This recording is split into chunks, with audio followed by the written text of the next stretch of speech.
Muito boa tarde a todos. Começo, como aprendi ao longo de 12 anos de autarca, por cumprimentar o Sr. Presidente da Câmara Municipal da Maia, protocolarmente é o primeiro aqui hoje, depois o Alberto Machado, Presidente da Distrital, os restantes Presidentes de Câmara do PSD e todos os autarcas, seja da Assembleia Municipal, de Câmara de Freguesia, aqui presentes. Uma saudação especial à Comissão Política Distrital do Porto pela realização deste fórum autárquico. Acho que ao fazê-lo compreendeu bem aquilo que é a importância, e o Alberto agora aqui referiu, a importância das autarquias do PSD, não é no PSD, nos partidos políticos, mas neste caso no PSD. Eu fui rever estes números, nós tínhamos em 2005, 157 presidências de Câmara Municipal. Baixou em 2009 para 139, baixou em 2013 para 106 e baixou em 2017 para 98. O Partido Socialista tem hoje 161 câmaras. E, portanto, isto tem a ver com aquilo que é a real implantação do partido no terreno. Nós somos um grande partido, implantado no terreno com muitos autarcas, inclusive ainda hoje com 98 presidentes de câmaras, mas já tivemos 150. E nós temos de perceber que aquilo que é absolutamente vital para o futuro do partido, mais do que qualquer outra eleição, mais do que o número de deputados europeus ou mais do que o número de deputados da Assembleia da República, é o número de autarcas no terreno. Milhares nas freguesias, nas assembleias municipais e nas câmaras municipais. Isto é absolutamente vital para que o partido continue sempre um grande partido, independentemente das oscilações que possa haver aqui e acolá em eleições legislativas. E, portanto, quando a Distrital do Porto realiza este fórum, ainda relativamente longe daquilo que são as próximas autárquicas, está a interpretar direitinho aquilo que é absolutamente vital para o futuro do Partido Social Democrático.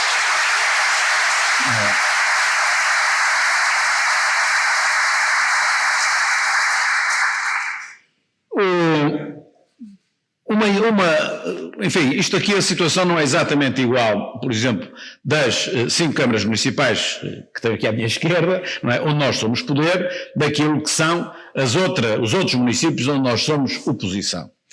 Tem tratamentos naturalmente diferentes, mas é absolutamente vital. Não digo que é um exagero com 4 anos de antecedência, mas com 3 anos de antecedência, e portanto já começou, nós temos, particularmente onde somos oposição, de tratar cotidianamente, entre aspas, também não tem que ser 24 horas e todos os dias, mas cotidianamente temos de tratar do Conselho. Através das comissões políticas conselhias, dos vereadores eleitos, dos membros da Assembleia Municipal e todos os autarcas de freguesia. Nós temos de fazer o balanço daquilo que está a acontecer. O que é que a Câmara ou Freguesia fez de bem, o que é que a Câmara ou Freguesia fez de mal? O que é que nós fizemos de bem, o que é que nós fazemos de mal? O que é que nos próximos 3 meses nós nos propomos fazer face àquilo que são as debilidades da Câmara Municipal? Se nós fizermos isto ao longo de 3 anos, e repito, primeiro não é assim tão relevante, mas ao longo de 3 anos, quando nós chegarmos à data das eleições, se calhar temos um problema diferente daquele que costumamos ter.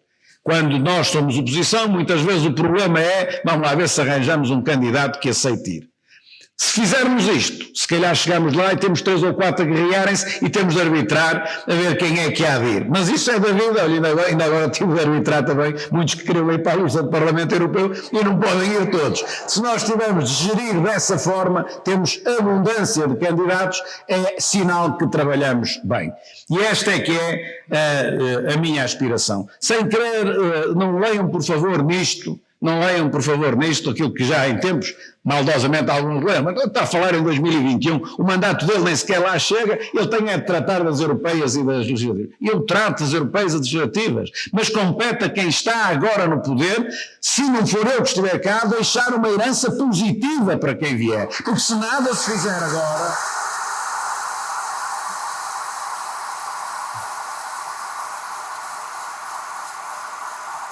se nada se fizer agora, quem aqui estiver à data de 2021 não tem a base de sustentação que precisa para poder ganhar as eleições no respectivo Conselho ou na respectiva Junta de Freguesia. E eu não me canso de falar em Junta de Freguesia, porque os autarcas de freguesia são absolutamente vitais nisto que eu estou a dizer, particularmente naqueles em que estamos na oposição, temos nós que ter uma particular atenção aos nossos presidentes de Câmara que não se podem recandidatar e particularmente aos presidentes de Câmara do Partido Socialista, ou seja, em princípio do Partido Socialista, que é o nosso principal adversário, que vão ter de mudar. E aí também temos uma oportunidade acrescida. E, portanto, eu, sinceramente, espero que o exemplo que o Porto aqui está a dar seja seguido por todos os demais. Nós temos feito esse esforço, custa a arrancar, mas é assim, é desta maneira, depois cada um no seu conselho, que podemos aspirar em 2021 a ganhar.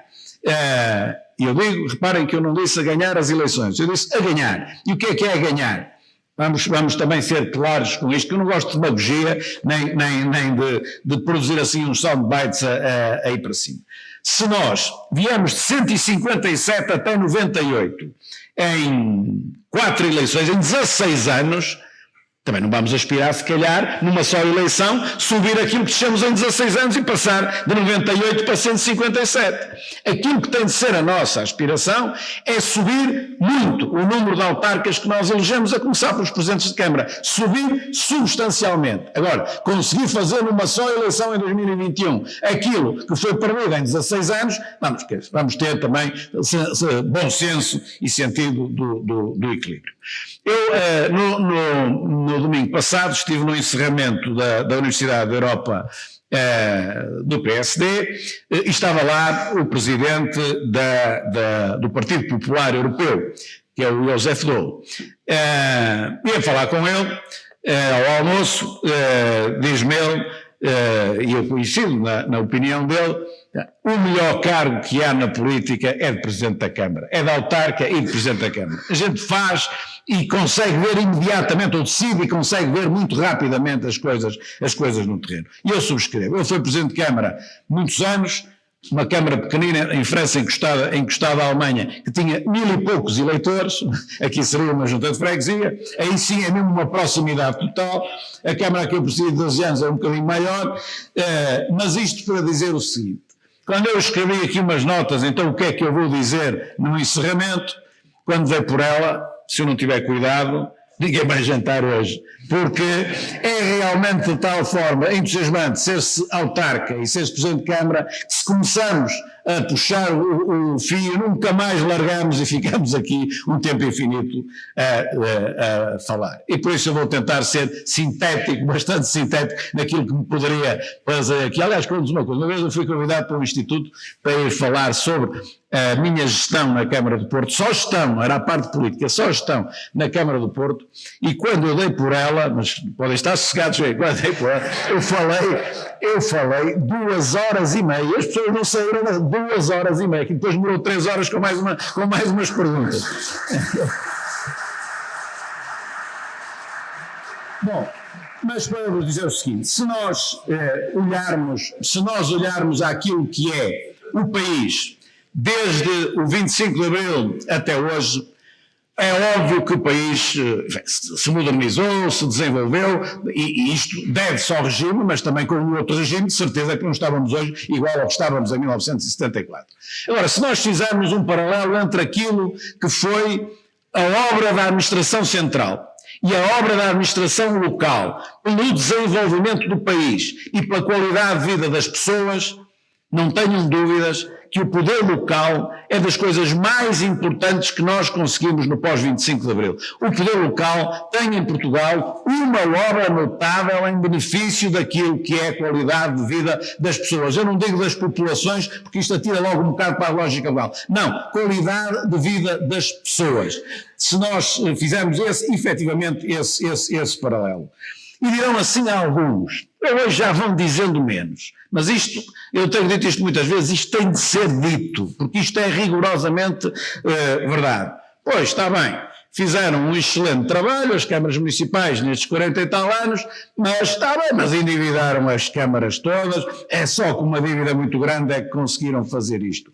Isto é mentira, mas mentira com letras muito grandes. A dívida pública portuguesa está hoje em cerca de 125% do produto interno bruto. A dívida pública portuguesa é tudo. Tem as autarquias, mas também as dívidas das autarquias, das câmaras municipais todas. Então vamos lá fazer este exercício. Tiramos a dívida das câmaras municipais e fica só a dívida da administração central e regional. E então já não é 125% do PIB, há de ser muito menos. É 123. É 123. Ou seja,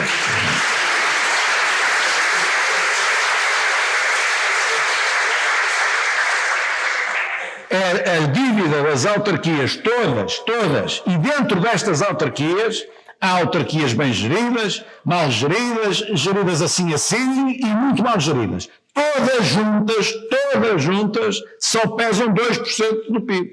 Quer dizer que é isso que interessa, depois não é ir analisar uma a uma, quer dizer, toda esta obra feita para a administração local foi uma obra contida. Ou seja, quem é despesista em Portugal é a administração central. A administração central é que colocou a dívida pública portuguesa nesta situação, sem olhar agora se é o partido A, partido B ou partido C. A administração local versus a administração central. A administração local fez uma obra notável e muito mais contida e com muito mais racionalidade económica e financeira do que aquilo que foi nestes 40 e tal anos o exercício da administração central, depois a dívida pública portuguesa no patamar que nós sabemos. E mesmo assim, se em algumas autarquias a dívida foi francamente para lá do que devia ir, a responsabilidade também tem de ser repartida com os diversos governos e as diversas Assembleias da República, cujas leis, na altura, permitiam que assim fosse. Hoje já é muito mais difícil, porque hoje já fizeram a lei mais ajustada. Portanto, se a lei também era o que era, também cumpriram a lei, alterassem a lei. Ou seja, os autarcas que aumentaram muito a dívida têm alguma responsabilidade, mas daí também não sai responsabilidade, não fica sem responsabilidade nenhuma a administração central. E para lá disso também anda uma outra coisa. Há as entidades inspectivas deste país que deveriam ter feito inspeções muito mais bem feitas e que em muitas circunstâncias deviam ter feito as inspeções sem olhar à cor política do município, porque não raras vezes as fazem em função da cor política do município.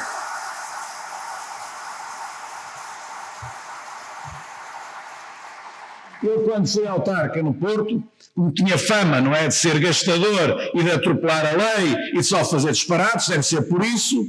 Um dia fiz esta conta.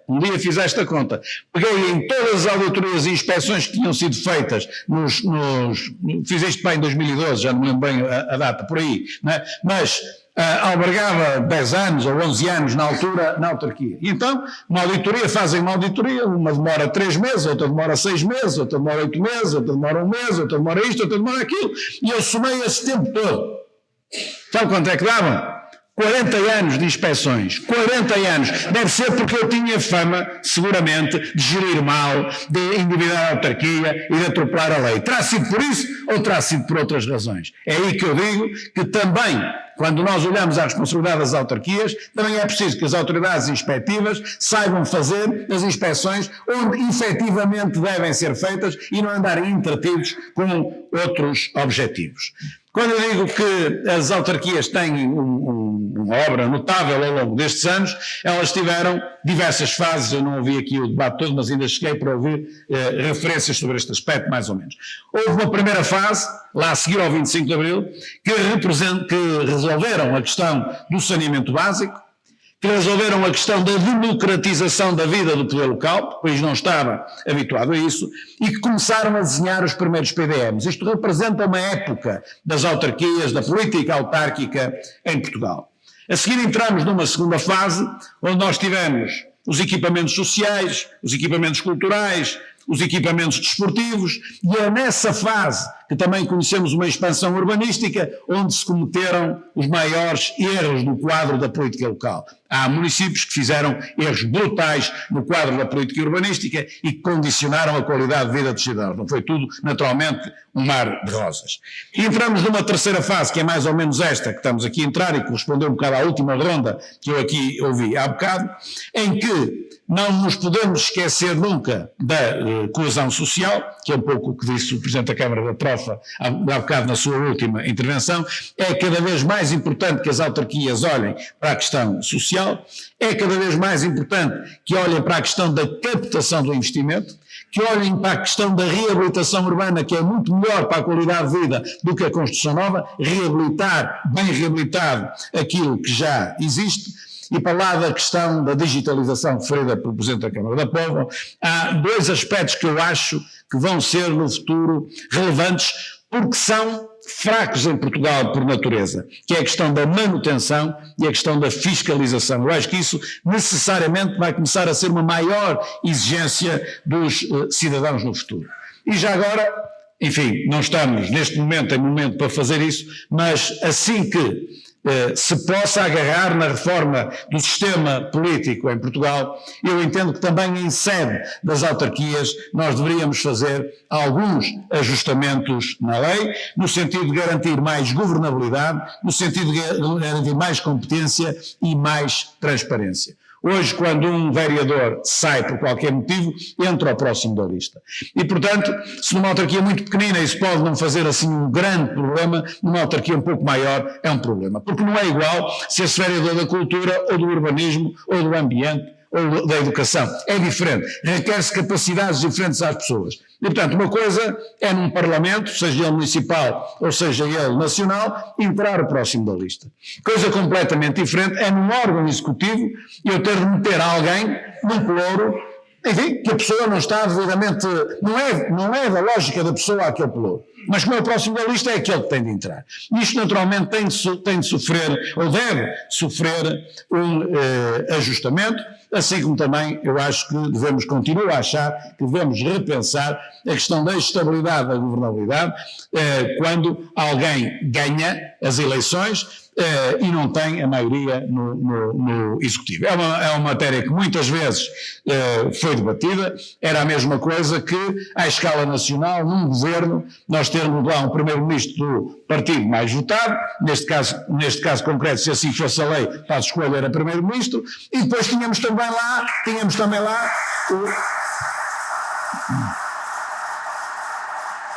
Depois tínhamos 6 ministros do PSD, y do CDS, mais alguns do PS, mais alguns da CDU, mais alguns do Bloco de Esquerda, que isto era feito por método onde os executivos municipais são assim. E, portanto, um órgão executivo é diferente de um órgão deliberativo. E, portanto, eu acho que a lei tem de ser necessariamente ajustada, sendo que eu entendo que não é a mesma coisa a capacidade de fiscalização de uma Assembleia Municipal e de uma Assembleia da República e, portanto, eu sou favorável à presença da oposição nos executivos municipais. Mas tenho sérias dúvidas. Não tenho sérias dúvidas, não. A minha experiência diz-me que ter uma oposição em maioria relativamente ao Presidente da Câmara, a coisa não pode funcionar. E, portanto, nós temos de fazer esse ajustamento. Esta lei está datada de 1976, era uma realidade completamente diferente. Hoje nós vivemos uma outra realidade e, portanto, nós temos de fazer esta adaptação. Eu queria só deixar aqui também uma nota que enfim, decorre da minha experiência como autarca e que tem a ver com o seguinte. O Presidente da Câmara e o Presidente da Junta de Freguesia, mas aí é diferente, os meios são diferentes, é mais notório no Presidente da Câmara. O Presidente da Câmara tem primeiro como candidato e depois como Presidente de Câmara, tem de ter 2 patamares muito bem marcados. O primeiro é, antes, e por exemplo para estes 5 Presidentes é fácil, conhecem bem o seu Conselho, quando se forem recandidatar conhecem bem. Quando nós vimos da oposição, ou estamos da primeira vez, o exercício é mais difícil, mas este exercício tem de ser feito. Nós temos de saber identificar aquilo que são os principais estrangulamentos ao desenvolvimento do Conselho no momento em que nós nos candidatamos. O que é que, neste momento, são as principais dificuldades, estrangulamentos, acho que é a palavra exata. Identificar esses estrangulamentos da forma mais ampla possível, no debate mais amplo possível com a sociedade, Esta é a primeira tarefa. Não devemos ir para o cargo sem saber exatamente aquilo que pretendemos fazer e dizer às pessoas o que pretendemos fazer. E a seguir temos um outro desafio. E esse outro desafio é nós gerirmos de forma exemplar essas prioridades que estabelecemos. Porque quando nós definimos os verdadeiros estrangulamentos, significa que nós vamos ter que fazer reformas profundas, significa que vai ser difícil. E, portanto, aquilo que é o normal é depois, quando chegamos ao exercício do poder, começamos a amolecer aquilo que eram os nossos próprios objetivos. E é isso que nós não devemos fazer. Se nós estamos convencidos que aquilo é que é a solução, e foi isso que nós prometemos às populações, depois, na parte do exercício do poder, nós temos de ser consequentes, ser coerentes e levar mesmo avante essa situação. E quando nós estamos numa autarquia, nós temos pelo menos 4 anos pela frente.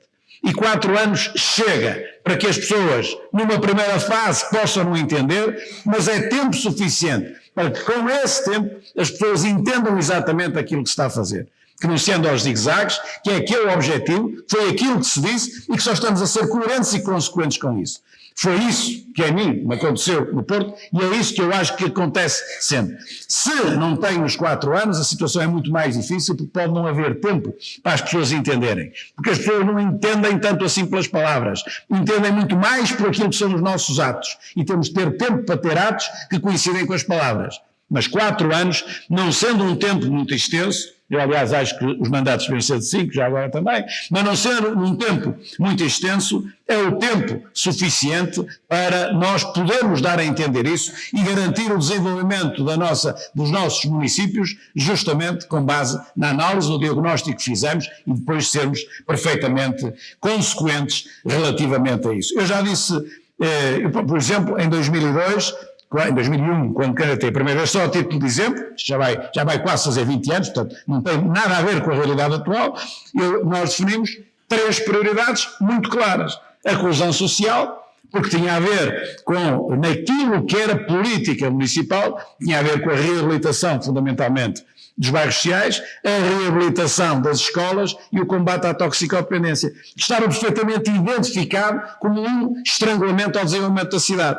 Estrangulamento do ponto de vista social e estrangulamento do ponto de vista da segurança urbana. A segurança urbana em toda a área metropolitana do Porto hoje não seria a mesma se há 15 anos atrás não se tivesse apostado no reequilíbrio, na reabilitação e reequilíbrio social de todos os bairros sociais. Não era a mesma, garanto que não era a mesma. Como é evidente, aliás, nós vemos em muitas cidades da Europa, não fizeram isso, e grandes cidades da Europa, e as convulsões que têm, porque colocam uma margem, neste caso aqui no município de Porto, na altura 18% da população, à margem da sociedade. Naturalmente que isso depois vai dar um choque social e, por consequência, também na segurança urbana. Era estratégico fazer isso. E, portanto, isso tinha de ir à frente de tudo.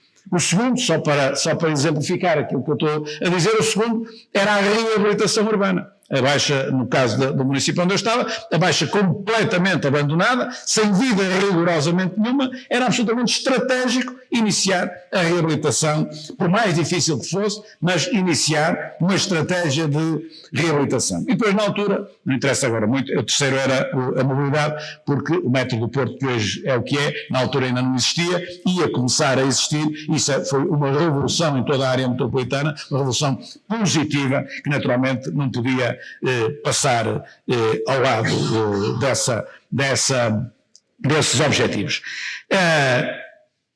Um exemplo, eu estou a falar, não é só para autarcas, que ali o Alberto teve-me a mostrar, mas é fundamentalmente para autarcas. E isto, acho que responder a esta pergunta, que eu já também tive oportunidade de exprimir esta opinião em termos públicos diversas vezes.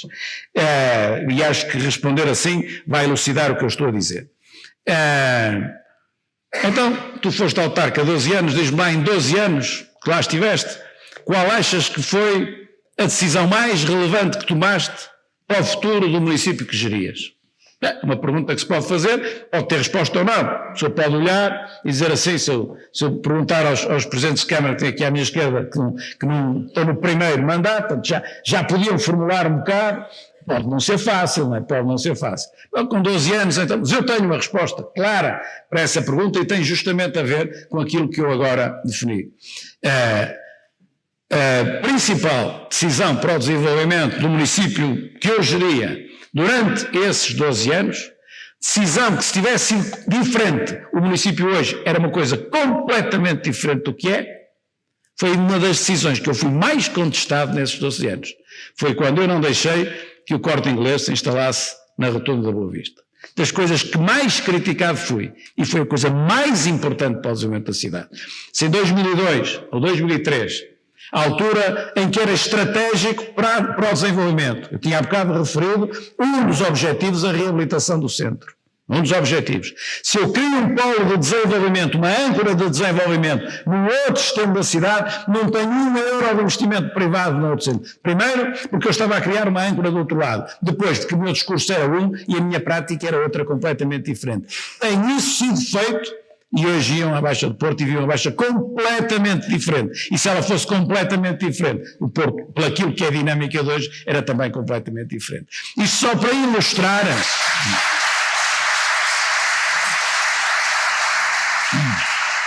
Isto só para ilustrar o quanto é importante nós estarmos convictos daquilo que é a estratégia de desenvolvimento e depois no terreno sermos consequentes com isso. Por muito que critiquem, mas se estamos convencidos que é assim, e se temos, enfim, achamos que temos razão, naturalmente, e aí eu não tenho dúvidas que tinha, então nós temos a obrigação de sermos coerentes e não ceder àquilo que é a dificuldade. Outra coisa era instalar o mesmo equipamento na Baixa, aí sim.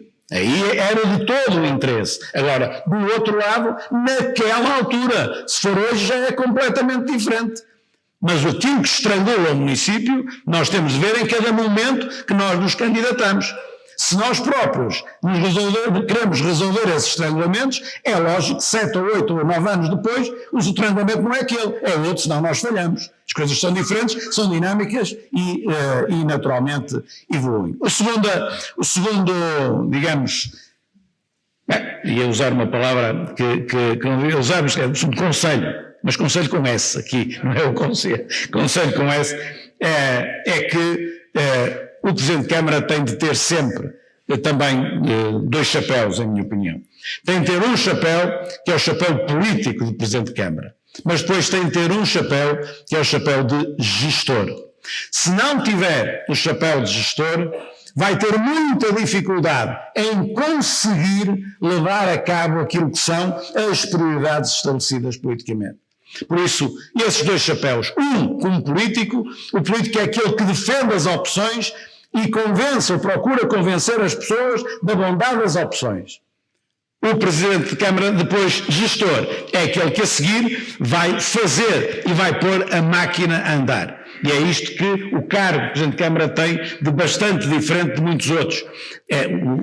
O de junta, por exemplo, já é mais gestor, mais fazedor, digamos assim, do que político. E é isto, esta característica que o Presidente de Câmara tem, substancialmente diferente daquilo que depois são os demais cargos políticos. Ter a macroestrutura da Câmara devidamente desenhada à medida do que nós queremos fazer é absolutamente vital. Ter as pessoas motivadas, ter uma política de recursos humanos equilibrada naquilo em que podemos influenciar, porque muito está pré-definido por lei, mas no universo municipal, fora, por exemplo, das câmaras municipais, das empresas municipais, etc., aí há um grau de liberdade muito maior. Ter, como disse o Presidente da Câmara, Dona Fiel, muito bem, as finanças equilibradas. Disse bem, não é honesto nós irmos embora e deixarmos uma dívida de todo tamanho que leva a que o outro praticamente não possa fazer quase opções nenhumas que não seja pagar a dívida que o antecessor lhe deixou. E já agora um outro aspecto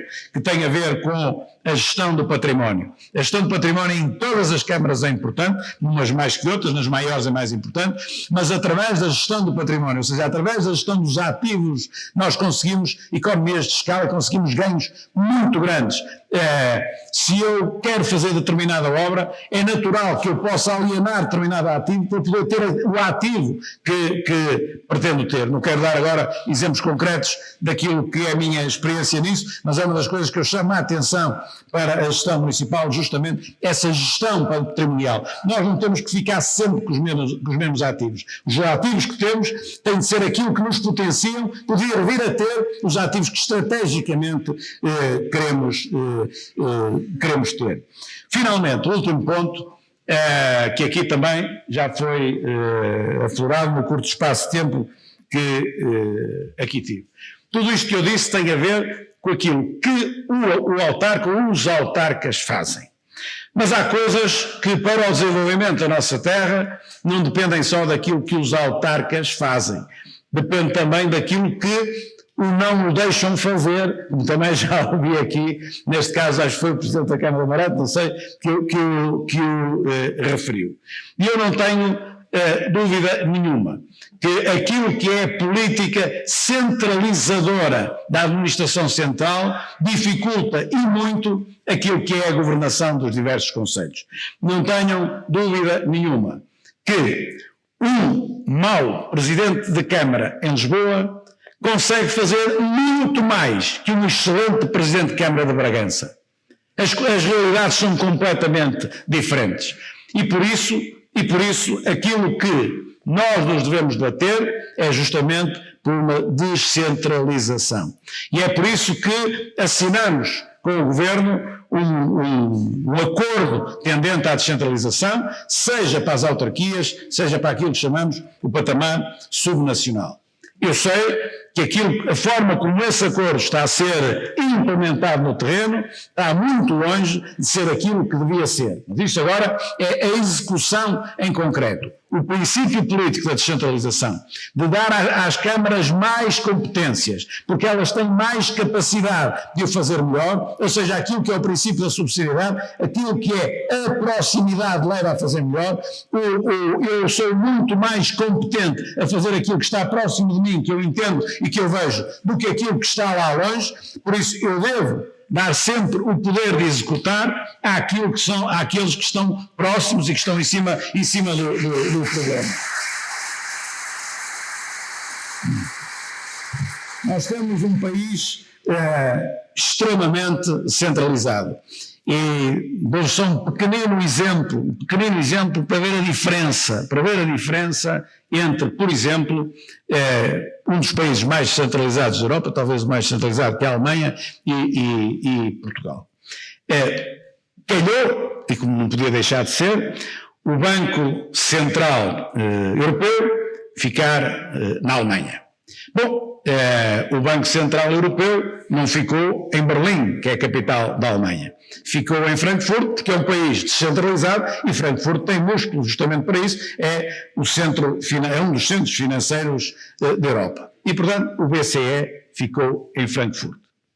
Alemanha, Berlim é a capital, Munique, Düsseldorf, Hamburgo, ficou em Frankfurt. Imaginemos que o Banco Central Europeu queria ficar em Portugal. Frankfurt, Portugal. Viseu, ia para Viseu.